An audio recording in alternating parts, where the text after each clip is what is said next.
In genetics, I started digging into this. I said, why is this color difference? I shouldn't be this skin tone because my ancestors were working in the fields of Africa, walking in the sands of the desert. It's ridiculous. That's what I discovered real science in real books in colleges. It says that there's a 2% variance in genes between races of people. Now, that 2% difference is so big on the genetic scale that it would take multi-millions of years to happen naturally through natural evolution, but it happened in 200,000 years. So what the scientists are saying is it happened artificially. They say they don't know how it happened. Hello, my friend. I disagree with a lot of what you said in your podcast episode, and I don't have enough time to address everything, but what I can do is address the claims you made in this TikTok video.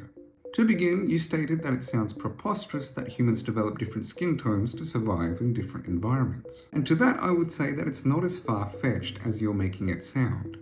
High levels of UV radiation is not good for us, and so, like all life forms, we adapt in order to survive. The high levels of melanin that protects humans from UV radiation in places like Africa or South Asia or even Australia is the result of people surviving in these harsh conditions for long periods of time, generations after generations. This itself comes with a cost. People with higher levels of melanin require more exposure to sunlight in order to get the required levels of vitamin D. And so when people with darker skin tones move to low sunlight environments like parts of Europe, perhaps the United Kingdom, you'll see that they often become vitamin D deficient.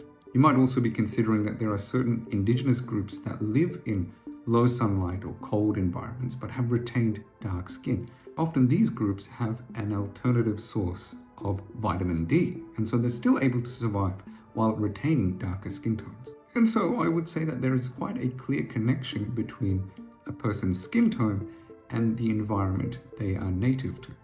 You also stated that there is a 2% genetic difference between all racial groupings. I'm not sure where you got this from. You didn't cite the papers you are referring to. However, from my understanding, and this paper I can share with you, all human beings, irrespective of what racial grouping you put them in, are around 99.6 to 99.9% similar.